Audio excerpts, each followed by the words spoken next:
The invasion of the Astro Monster was directed by... Can you guess? I'll give you a hint. Of course, it's Ishiro Honda. It was also written by Shinichi Sekizawa, with composing done by Akira Ifukube. The what? The Godzilla Dream Team, baby. Let's go!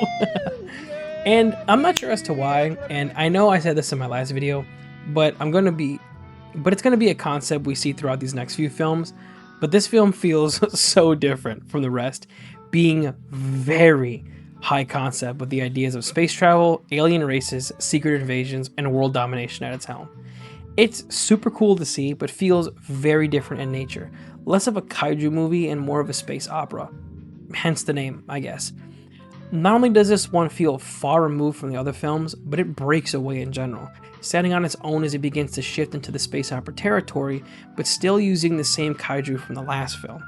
Also, before we begin, I want to make it clear that I had to watch this film in 2 different versions, which was very weird. The first time I watched it, I was able to see it as a cross between the original Japanese and American versions, having the Americans speak English and the Japanese people speak Japanese. It was a little strange, but also very cool to see, and it gives the context that everyone in the film speaks both languages. However, my rewatch had to be in the English dubbed version, which I didn't enjoy. I'm not sure why HBO Max has all these films in the subtitled original, but this is the only one of many that is only available in the dubbed version. Very strange. Another thing that I find a bit strange is the cast of this film, bringing us new faces that will join the Hall of Fame to G fans, but still showing up in later films as well. Being that as it may, the one that stands out the most is Nick Adams as Glenn Amir, being the first American actor in the non-American or original versions of these films. He plays a prominent role here, standing as the co-lead to Akira Taraka's Fuji. Each of these actors do a great job in their respective roles, and I really enjoy the chemistry that they have together while on screen. Additionally, I think he even steals a few of the scenes here as well, really bringing about a great amount of charisma that balances out Taraka-san's performance. I really like them both here in this film, and they feel natural together. It's awesome. What doesn't feel natural though is this film's plot, seeing as we fully move from the kaiju film into a bona fide space opera fully. I think it's cool to have the world expand and change in many ways, opening the door to new lines of thinking and new ways that these kaiju can affect the world around us. However, here in this film, it just feels sort of strange. And I'm not sure if that's because the way it was handled or the things that happen within the film itself. Here in this film, we have a new alien race called the Zillions. They live on the other side of Jupiter, the place that Glenn and Fuji venture to at the beginning of this film. Not only is this a bit strange and far-fetched for me, seeing as space travel would never be in the cards, especially for how long it would take, but the fact that it's done a few times in this film throws me off a little bit. Furthermore, the handling of the kaijus is strange too. Here the Zillions request the use of Rodan and Godzilla in order to destroy Monster Zero, or Ghidorah, who is terrorizing their planet and has been the main cause of all these blackouts. If they were to receive Earth's help, they would not only help Earth by giving us a cure-all drug in return, but they would open up the relations for Earth and this new planet among the stars. So, why does it feel so strange to me? Well, let's get into the deliberation, first covering what I did like. The first thing I loved about this film was the character relationships to each other. They feel natural and fluid. Glenn and Fuji really feel like they've known each other forever and have great camaraderie with one another. You can really tell that they've worked together in this job for a long time and have become really good friends because of it. Additionally, I really love Glenn's relationship with Miss Namikawa as well and how they feel about each other, despite Glenn being a little arrogant at times. You can tell that he really does care about her and wants this relationship to work, despite the hostile takeover and Miss Namikawa being a Zillion. You can tell that she too desires to have this relationship as well, but her death at the hands of her own people only highlights how Glenn truly felt about her, and I love that. Another thing that I also love are Ghidorah's effects. They feel unnatural and super creepy. The 3 heads being constantly in a state of disarray makes it seem like they each are vying for control and have their own agenda of what they want to do. It's very creepy to see. I also love the scale of Ghidorah in this film and how he's presented, creating this nightmare creature that still seems unknown despite seeing him plenty of times already. It also creates this eeriness about his presence and the implications that he leads, having many civilizations on different planets fear him and want to either kill him or control him by any means necessary. It really gives him this godlike nature that there is always this looming danger among the stars somewhere, and it's only a matter of time before it comes back. And speaking of being among the stars, the next thing I enjoy is the venture to space. It feels strange having space travel finally become a part of the Godzilla films, especially from the human perspective, but I'm willing to go along for the ride and see how it turns out, given what's presented in the last film. Because not only has this been hinted at for a while throughout this franchise, but clearly you can see this is where the franchise wants to go, and I'm looking forward to seeing where it goes from here. And as always, I love the score. Akira Ifukube always hits, and every score he has will always be iconic. He knows when to play tracks that evoke what he wants you to feel, and here he does a great job of blending the classic tracks with the new ones, having a space-like and mysterious feel, but fit well in between the moments that they're placed into. It's great to see his range, and there's a reason he's arguably the most popular composer for this franchise. And last but not least, probably the most iconic thing for this film is Godzilla's victory dance. I mean, look at him, look at him. It's iconic. How can it not be? Just look at the glory that is this. It's so silly and I love it.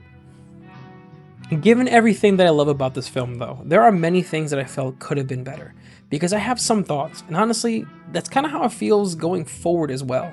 So let's talk about them, starting with Earth's relationship to other planets. So firstly, why would Earth help another planet willingly? It seems super strange. Now, knowing how the people of Earth treat each other every day, it's hard to imagine that they would be as cooperative as they are with other planets.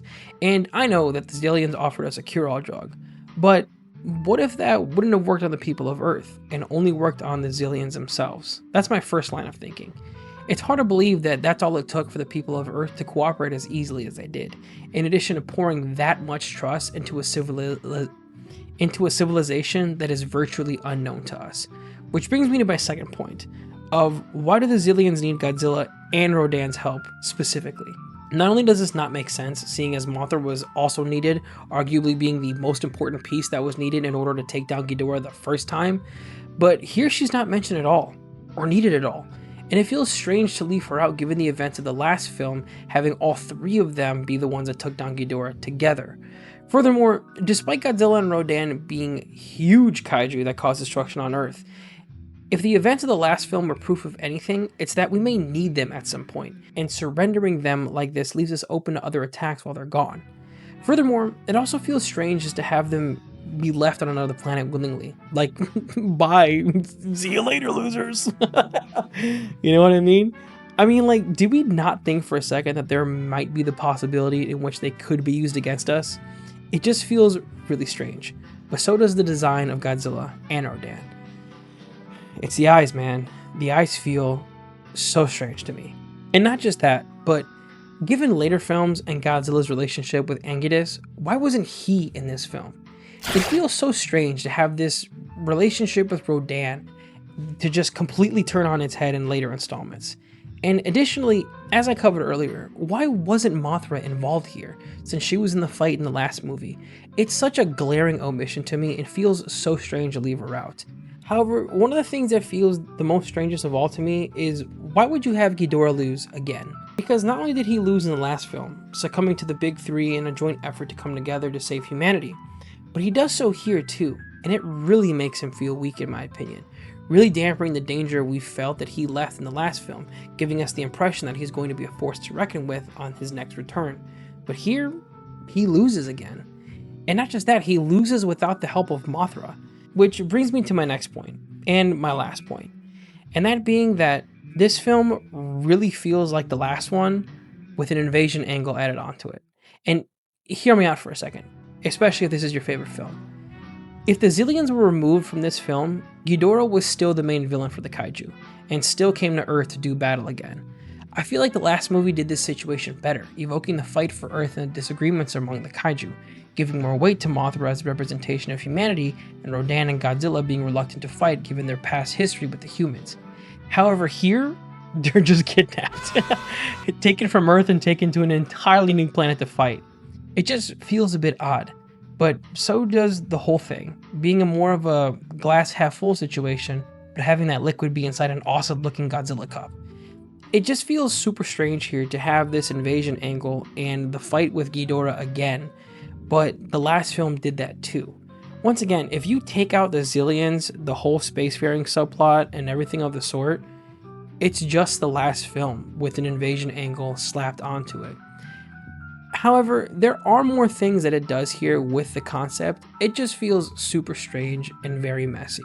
Like none of them are done quite cohesively, but still presented in a way where the film wants you to treat it like it's bombastic and super surprising. It's very strange. With all that being said though, I'm going to rank this film at a low B tier. I love the character work, but the plot itself feels like an event that should have been built up to, being this huge grand event in nature, but unfortunately it pulls a lot of the strokes that the last film already has. Furthermore, the kaiju here don't get much shine either. Not Godzilla, not Rodan, the only one that really does is Ghidorah. And I guess it's a film that involves him, yeah, but we saw him in the last film already, and here he feels like he just does it again. So it was a little bit strange to me. But with that being said, I'm closing up the shop. Thank you all for stopping by and having a cup. Let me know what you liked about this film and how you feel about some of the points I brought up. I know many people love this film and I don't want to take away from that, not at all. More so wanting to engage in a discussion here. As always, I'm looking forward to seeing where these kaiju and their stories go down the road. And once again, thank you for stopping by. And remember, take life one cup at a time. I'll see you guys later.